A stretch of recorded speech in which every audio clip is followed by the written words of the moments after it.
Hello अस्सलाम वालेकुम। आज की जो वीडियो है वो आईबीसीसी के हवाले से है कि हम आईबीसीसी से अटेस्टेशन कैसे कर सकते हैं। रिसेंटली इन्होंने अपडेट किया है अपना पोर्टल। तो आपने ऑनलाइन अप्लाई करना होता है, पहले सिर्फ इस्लामाबाद के लिए ऑनलाइन अप्लाई होता था। अब जो मेजर सिटीज़ हैं सारे पाकिस्तान के, तो उनमें आप अप्लाई कर सकते हैं ऑनलाइन। अब ऑनलाइन मस्ट होगी।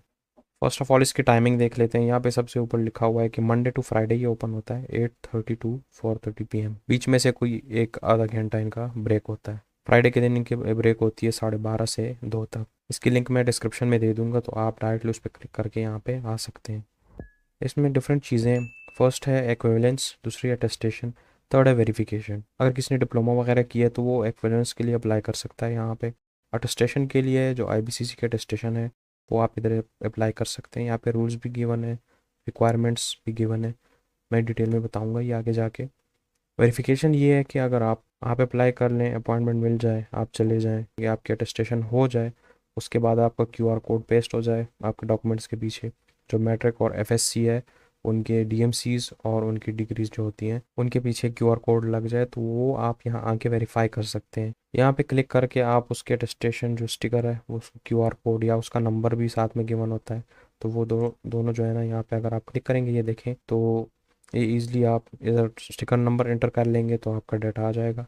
या यहाँ इमेज स्कैन कर लेंगे, अपलोड कर देंगे उसकी क्यूआर कोड की इमेज, तो वो आपको जो है ना वो रिकॉर्ड बता देगा। तो अब हम आ जाते हैं अटेस्टेशन पे। कब आपने अपॉइंटमेंट कैसे लेनी है और अटेस्टेशन कैसे करनी है। यहाँ पे आप नीचे आएंगे, यहाँ लिखा हुआ है अप्लाई ऑनलाइन है। एक्विवेलेंस के लिए अगर आपने अप्लाई करना है तो यहाँ पे क्लिक करें। अटेस्टेशन के लिए करना है तो आप यहाँ पे क्लिक कर लें। हमने अटेस्टेशन के लिए करना है तो हम अटेस्टेशन पे क्लिक कर देते हैं। क्लिक करने के बाद ये ओपन हो जाएगा। सबसे पहले अगर आपका अकाउंट नहीं बना हुआ तो आप रजिस्टर पर क्लिक करेंगे। यहाँ पे आपने अपना मिडिल नेम और फर्स्ट नेम लिखना है। यहाँ पे आपने लास्ट नेम लिखना है। अगर लास्ट नेम नहीं है तो इसको आप खाली छोड़ सकते हैं। यूज़र नेम आपने लिख लेना है। यूज़र नेम कुछ भी हो सकता है, आप अपना नाम, पूरा नाम लिख सकते हैं, तो वो लॉगिन में आपकी हेल्प करेगा। फोर्थ पे जो है आपका वो ईमेल है, ईमेल आपने यहाँ पे लिख लेना है। फिर आपने यहाँ पे अपना नंबर लिख लेना है जो 3 के बाद शुरू होता है, तो आपने वो लिखना है। 3 से आगे जो 0 या 9 2 आपने पुट नहीं करना, यहाँ पे इन्होंने दिया हुआ है। फिर आपने जेंडर चूज़ कर लेना है अपना। उसके बाद सी एन आई सी नंबर दे देना है और कोई पासवर्ड आपने जो है ना वो सेलेक्ट कर लेना है 6 to 12 कैरेक्टर्स के बीच। लास्ट में एक कैप्चा दिया गया है तो आपने यहाँ पे इनपुट इनपुट कर देना है और रजिस्टर कर लेना है। अगर ये वर्क नहीं करता तो इसको रिफ्रेश करके दूसरा कैप्चा आ जाएगा, वो इनपुट करके आप रजिस्टर कर लें, आपका अकाउंट बन जाएगा। उसके बाद आपने सीधा लॉगिन के पेज पे आ जाना है। लॉगिन पेज पे आ जाने के बाद आपने ईमेल या वो यूज़र नेम जो आपने लिखा होगा वो यहाँ पे एंटर कर देना है, साथ में आपने अपना पासवर्ड लिख लेना है और लॉगिन कर लेना है। तो जैसे ही आप लॉगिन होंगे सबसे पहले आपके पास ये डैशबोर्ड आ जाएगा। इसको आपने एक बार रीड देना है। अगर आप रीड नहीं देते तो मैं आपको समझा देता हूँ। यहाँ पे इन्होंने लिखा हुआ है कि ये अटेस्टेशन आप 2 तरीके से कर सकते हैं, एक थ्रू कोरियर कर सकते हैं और एक बाय सेल्फ कर सकते हैं। आपने खुद आईबीसीसी के ऑफिस जाके ये करना है। अटेस्टेशन थ्रू कोरियर आपने कैसे करना है, आपने कोरियर अपॉइंटमेंट बुक करना है when completing the attestation application. Application जब आप शुरू करेंगे लास्ट में जो है ना वो आपसे पूछता है कि आपने सेल्फ करना है या थ्रू कोरियर करना है। अगर आपने थ्रू कोरियर करना है तो वहाँ आप थ्रू कोरियर सेलेक्ट करेंगे, फिर आईबीसीसी की फ़ी देंगे और ₹300 deposit to cover the return courier fee through one bill. तो आईबीसीसी की फ़ी आपने वो पे करनी, और इस पे जो है ना ये थ्रू कोरियर ₹300 आपने एक्स्ट्रा पे करने हैं, वो आप वन बिल से पे कर सकते हैं। ईजी पैसे से भी हो जाता है और जैस कैश से भी हो जाता है। फिर आपने एप्लीकेशन फॉर्म आईबीसीसी के ऑफिस भेज देने। कोरियर सर्विस टीसीएस ये करती है, including the following documents. Original documents आपने भेजने, एफएससी, मैट्रिक के डीएमसीज और डिग्रीज। तो 4 डॉक्यूमेंट्स ओरिजिनल हो गए। फिर आपने एक सीएनआईसी की कॉपी भेज देनी है, अटेस्टेड होनी चाहिए ये। ओरिजिनल फ़ी रिसिप्ट, जो इधर फ़ी रिसिप्ट आपने दी होगी, ऑनलाइन फ़ी जमा की होगी, तो उसकी रिसिप्ट आ जाएगी आपके पास लास्ट में। उसका स्क्रीनशॉट लेके आपने वो ओरिजिनल जो स्क्रीनशॉट होता है उसकी आपने फोटोकॉपी कर लेनी है, प्रिंट कर लेना है, उसको साथ में अटैच कर देना है। बोर्ड वेरिफिकेशन इन सीन envelope only for board without online verification. तो बोर्ड से जो वेरिफिकेशन है वो भी आपने करनी है इन सील्ड एनवेलप। मैं आपको ये समझाता हूँ कि आपने कैसे करना है। कुछ बोर्ड जो हैं उन्होंने अभी रिसेंटली, या कुछ ऐसे बोर्ड्स भी हैं जो काफ़ी सालों से ऑनलाइन वेरिफिकेशन कर रहे हैं, तो उनके अलावा जो है मैं आपको वो भी बता दूंगा कि कौन कौन से वो बोर्ड्स हैं जो ऑनलाइन वेरिफिकेशन करते हैं। वो आपने ऑनलाइन ही करना है घर बैठ के, वहाँ आपको बोर्ड जाने की ज़रूरत नहीं है। लेकिन जो सील्ड एनवेलप है वो आपने कैसे करना है, जो बोर्ड ऑनलाइन नहीं दे रहे, आपने जो है अपने रिस्पेक्टिव बोर्ड जाना है। वहाँ पे बैंक्स होते हैं, बैंक के बाहर बिल्कुल एक टेबल पे जो है ना वो फॉर्म्स पड़े होते हैं, वो फॉर्म आपने फिल कर लेना है। उस पे जो है 400 या 800 रुपीज़, जो मैंने किया था तब 400 थे, अब शायद 800 रुपीज़ हो गए हैं, ये आपने कंफर्म कर लेना है। वहाँ लिखा भी होता है, वो आपने जो है ना वो फिल कर देने के, मुझे इस के ये 4 चीज़ों की जो है ना, मैट्रिक के, एफएससी के, ये डीएमसी और ट्रांसक्रिप्ट करवाने हैं, इसके सीनियर वाले चाहिए। वो आप फिर सामने बैंक में पैसे जमा कर देंगे कि वो आपको रसीद दे देंगे, रसीद आपने अपने साथ रख लेनी है। फिर आप जाएंगे, पोस्ट काउंटर होता है, वो भी आपको उधर पूछ लें, किसी से बता देंगे। फर्स्ट काउंटर होता है वो जो है ना वो मैट्रिक का होता है, फिर एक दूसरा काउंटर होता है वो एफएससी का होता है। तो मैट्रिक पे आपने पहले जाना है, वो आपको कॉल कर लेंगे या वो लाइन लगी होती है, उधर जाके आपने उनको अपनी फ़ोटोकॉपी दे देनी है। फ़ोटोकॉपी, ओरिजिनल आपने नहीं देनी। ओरिजिनल अपने साथ ले जाएं सिक्योर रहने के लिए, लेकिन आपने फ़ोटोकॉपी देनी है उनको मैट्रिक की, डीएमसी मैट्रिक की ट्रांसक्रिप्ट। वो 15 या 20 मिनट में, अगर रश ना हो तो 15-20 मिनट में वो उसको वेरीफाई करके एक सील्ड एनवेलप में आपको वापस कर देते हैं। फिर आपने सामने उधर ही एफएससी का इंटरमीडिएट का होता है, उसी तरह का उसका भी प्रोसेस है। आपने जाना है, उनको फ़ोटोकॉपीज़ दे देनी है, वो उसको वेरीफाई कर लेंगे, साइन वगैरह कर लेंगे, और सील एनवेलप उसको सील करके स्टेपल करके आपको दे देंगे। वो आपने खोलना नहीं है। ये सील्ड एनवेलप जो होता है ये 6 मंथ्स के लिए वैलिड होता है, लेकिन आईबीसीसी जो है ना वो लाइफ टाइम के लिए वैलिडिटी होती है इसकी। Attestation by visiting IBCC officer, book an appointment when completing the attestation application. आपने ऑनलाइन अपॉइंटमेंट बुक करनी है, डेट एंड टाइम आप सेलेक्ट कर लें। फिर उसी तरह वन बिल से आपने आईबीसीसी की फ़ी पे कर देनी है। यहाँ पे जो है ना, यहाँ पे 300 रुपीज़ आपने एक्स्ट्रा नहीं करने, यहाँ पे सिर्फ जो आईबीसीसी की फ़ी जनरेट होगी लास्ट में वो आपने पे कर देनी है। Bring your application form to the IBCC office in person along with the following documents. Similarly, जो डॉक्यूमेंट्स अटेस्टेशन थ्रू कोरियर वाली होती हैं वो इधर भी होती हैं। इसमें से फ़र्क बस ये है कि आपने 300 रुपीज़ में देने होते हैं, इसमें 300 रुपीज़ नहीं देने होते। वेरिफिकेशन इसी में, एनवेलप, सील्ड एनवेलप इसमें भी ज़रूरी है, सीनियर एनवेलप उसमें भी ज़रूरी है।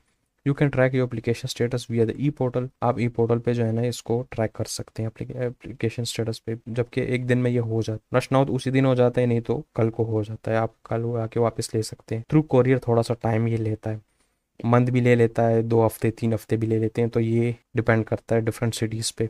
कुछ में बहुत जल्दी हो जाता है, कुछ में पर थोड़ा टाइम लेता है। अब ये अनाउंसमेंट आप देख लें, ये बहुत ज़रूरी है। जब आपको मैंने कहा था कि only for board without online verification, कुछ बोर्ड्स ऐसे हैं जो ऑनलाइन वेरिफिकेशन करते हैं, आप घर बैठे ऑनलाइन वेरीफाई कर लें और आप चले जाएं बीसीसी ऑफिस। उसको उसके लिए आपको सील एनवेलप करने की जरूरत है। वो कौन से बोर्ड है? We are delighted to announce an enhancement in the certificate verification process for SSC HSSC by the inter boards coordination commission IBCC for. ये ऐसे बोर्ड्स हैं जिसमें आपको सील एनवेलप की जरूरत नहीं पड़ती। वो है 22 बहावलपुर, इस्लामाबाद, लाहौर, मलाकंड, क्वेटा, रावलपिंडी, साहिवाल और Ziauddin university examination board Karachi. यहाँ लिखा हुआ है कि you no longer need to physically bring a hard copy sealed envelope of your certificates for verification at the IBCC office. Instead, for the aforementioned boards, please apply for certificate verification through the online portal provided by the respective boards. आप online जो है इसके अपने certificate के लिए apply कर सकते हैं, वेरीफाई कर सकते हैं, वो फिर आप डाउनलोड करके अपने साथ वही ले जाएं। Once you have successfully verified your certificate with the relevant board, the next step is to apply for IBCC attestation. फिर जो है ना वो प्रोसेस वही है जो मैंने आपको समझा दी है। तो अब चलते हैं अप्लाई के लिए कि अप्लाई अपने इसमें कैसे करना है।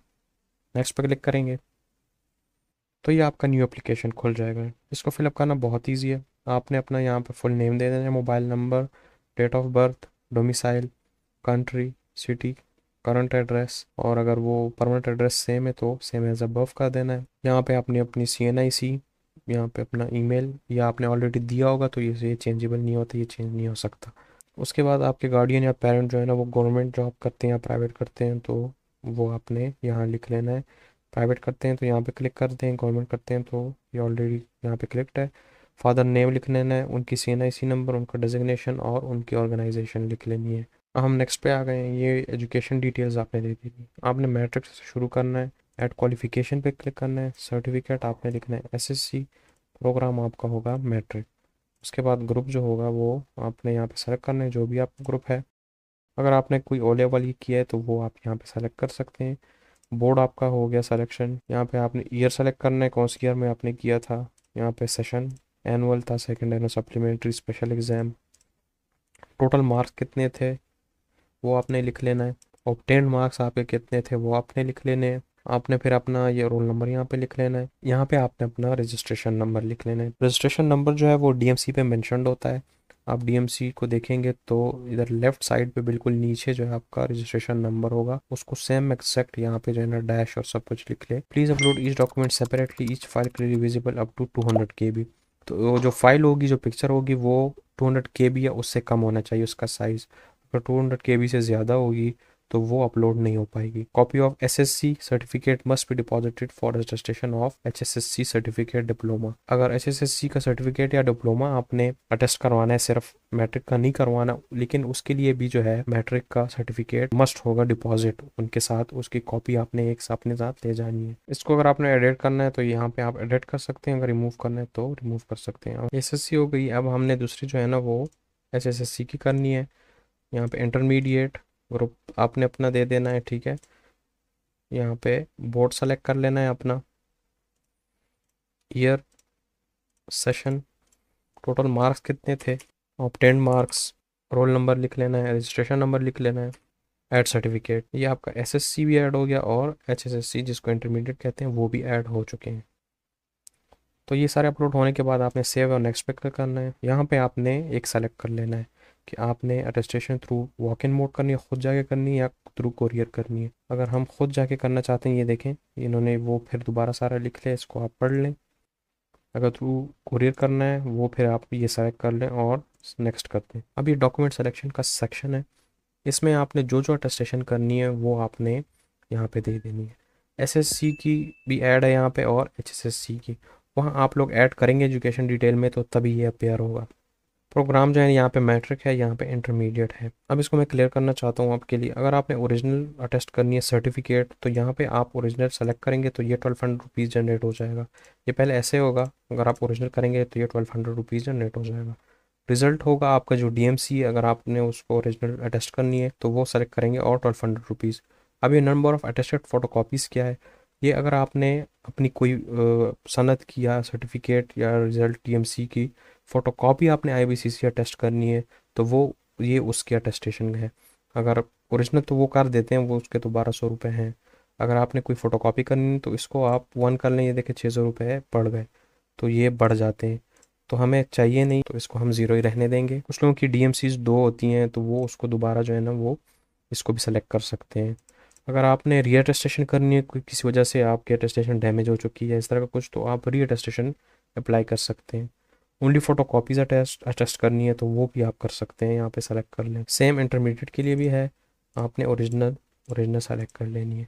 ये आपने ज़ीरो ही छोड़ना है। अगर आपको ये अटेस्टेड कॉपीज़ किसी सील्ड एनवेलप में चाहिए, कोई जॉब है या कोई इस तरह बाहर जा रहे हैं आप और उन्होंने डिमांड की है कि आईबीसीसी की फ़ोटोकॉपीज़ हमें चाहिए सील्ड एनवेलप में, तो वो तभी ये ज़रूरी होते हैं, इसके अलावा नहीं चाहिए होते हैं। तो इसको आप ज़ीरो ही रहने दें। ये देखिए हमने 4 सेलेक्ट किए हैं, इसके टोटल बनते हैं 4800, लेकिन ये कोरियर फ़ी रिटर्न फ़ी है 300 की, तो ये 5100 रुपीज़, 4800 प्लस 300 5100 रुपीज़ ये हमारे बन गए हैं। इसको हम सेव करेंगे और नेक्स्ट करेंगे। अब आपने कहाँ से एड्रेस की रजिस्ट्रेशन करनी है, इस्लामाबाद, कराची, लाहौर, तो वो आप यहाँ पे सेलेक्ट कर लें एक सेंटर और इसको सबमिट कर दें। जैसे इसको सबमिट कर देंगे ये आपका माई एप्लीकेशंस में आ जाएगा। तो ये हमारा क्रिएट हो चुका है। ये देखें फर्स्ट पेमेंट मेथड है, प्रिंट फॉर्म, प्रिंट चालान और एप्लीकेशन टाइप चेंज। अगर आपने चेंज करना है, आपका माइंड चेंज हो गया कि मैंने अपॉइंटमेंट ली है, वो मैंने कोरियर पे करना है, या मैंने कोरियर सेलेक्ट किया था वो अभी मैंने अपॉइंटमेंट करना है, तो वो आपने कर लेना है। फिर उसके बाद सेंटर सेलेक्ट कर लेना है। उसके बाद ये करना है कि ऑथराइज बंदे को भेजना है, किसी सिबलिंग्स को भेजना है, आपके पेरेंट्स जाएंगे आपके लिए अटेस्टेशन तो ये कर लें, नहीं तो सेल्फ पे कर लें और कोई डेट सेलेक्ट कर लें इसमें। ठीक है, मैं 21 कर लेता हूँ। तो ये कह रहा है कि नो स्लॉट्स अवेलेबल। अब अगर स्लॉट अवेलेबल होगा तो वो इस तरह आ जाएगा आपके साथ कि कोई स्लॉट सेलेक्ट कर लें। ये आपने सुबह में करना है या दोपहर के बाद, इसको आप एक सेलेक्ट कर लें और सबमिट कर दें। पेमेंट मेथड पे क्लिक कर लेते हैं। ये पूरा इन्होंने समझाया हुआ है कि आप इंटरनेट या मोबाइल बैंकिंग जो ऐप्स होती हैं, एचबीएल की, यूबीएल की या मीज़ान बैंक, इस तरह की ऐप्स होती हैं, उससे आप पे कर सकते हैं। इन्होंने जो है ये चालान या पीएसआईडी जिसको कहते हैं वो जनरेट करके दी है। तो ये पीएसआईडी का नंबर आप उसमें दे दें, वो फेच कर लेगा और पूरी डिटेल्स भी बता देगा। उसको कंफर्म कर लें और पे कर लें। एटीएम से भी पे कर सकते हैं, इजी पैसा या जैश कैश से भी आप इसको पे कर सकते हैं। आपने सिंपली अकाउंट में साइन इन होना है, उसमें जो है वो bill payment and one bill लिखा होगा नीचे। बिल पेमेंट में जाएंगे, उसमें वन बिल लिखा होगा, वहाँ पे सेलेक्ट करना है अपने वाउचर या इनवॉइस। फिर आपने अपना ये चालान नंबर दे देना है। बिल डिटेल्स वो वेरीफाई कर लें, आपका नाम आएगा, इस तरह कुछ चीज़ें आएंगी, वो आप वेरीफाई कर लें, आईबीसीसी आएगा, तो वो फिर आप पे करके कंफर्मेशन मैसेज आ जाएगा। फिर उसके बाद आपने यहाँ पे आके प्रिंट फॉर्म कर लेना है और चालान भी अपना प्रिंट कर लेना है। और ये चीज़ें सारी ले जाके आप अपॉइंटमेंट ली होगी या थ्रू कोरियर आप जाके इसको सबमिट करवा दें और आपकी अटेस्टेशन हो जाए। कोई भी क्वेश्चन हो, कोई भी कन्फ्यूजन हो, आप नीचे कमेंट सेक्शन में पूछ सकते हैं। अपना ख्याल रखें। अल्लाह हाफिज़।